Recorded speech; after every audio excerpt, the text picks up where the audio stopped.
Sinabi agad ni Giselle ang kanyang mga nalalaman tungkol sa sinabi ni Dax na si Moira pala ang nag-utos na pasukin ang kanyang bahay. Dito nga ay gulat na gulat si Carlos sa kanyang mga natuklasan. Naisip niya na napakawalang hiya pala talaga. Matagal na niyang tinutulungan itong si Moira, ngunit hindi niya sukat akalain na pati siya ay aahasin pala din ni Moira. At hindi matanggap yun ni Carlos, kaya naman sa sobrang inis niya ay hindi na niya tutulungan itong si Moira. At hayaan din niya na matuklasan ng mga polis kung saan naroroon nga itong si Moira bilang ganti sa kanyang ginawa sa kanyang asawa. Ito nga ay mahuhuli na nga ang bruha dahil si Carlos na mismo ang magsasabi kung saan ito naroroon. Sa kabilang banda, ito nga sina Annalyn at Lynette ay nagyaya dito kay Zoe na magpapasyal nga sa Mount Fuji. Subalit ito nga si Zoe ay mag-aalibay at hindi sasama. Ang sabi niya ay masama umano ang kanyang pakiramdam at kailangan niya magpahinga at hindi na muna siya sasama.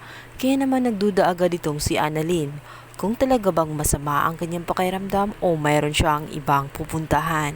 Subalit nagmamatigas talaga itong si Zoe at hindi talaga siya patitinag kay Annalyn.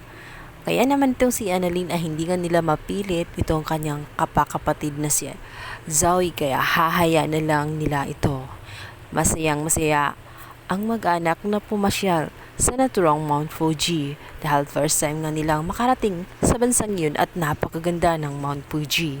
Habang sila'y nagsasaya, ito namang si Annalyn ay biglang humiwalay at naglakad-lakad sandali.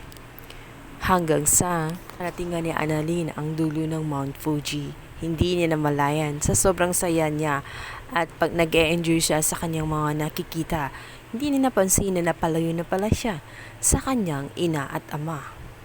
Sa kabilang banda naman, itong si Zoe ay nakahanap ng pagkakataon upang tuwagan ng kanyang ina. Dito nga ay kinontak niya.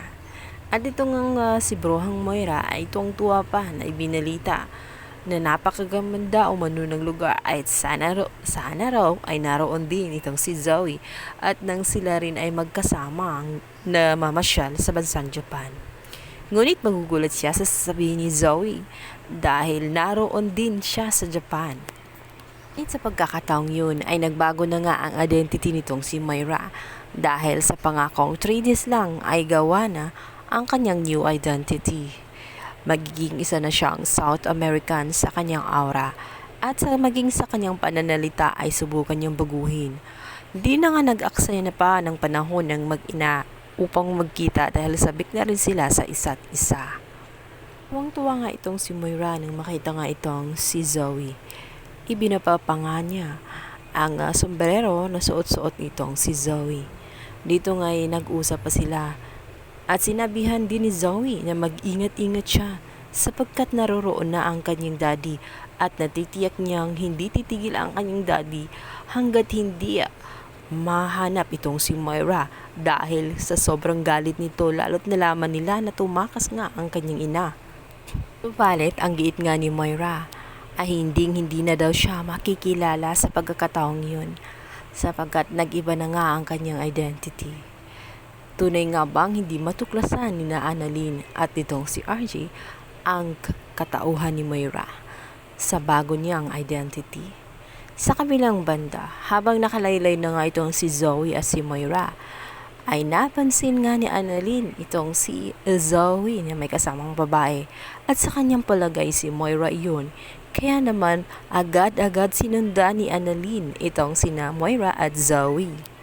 Sinabi ni Annalyn na talagang hindi pa rin nagbabago itong si Zoe. Tinutulungan pa rin niya ang kanyang mommy. Abangan ang mga next episode. Thank you.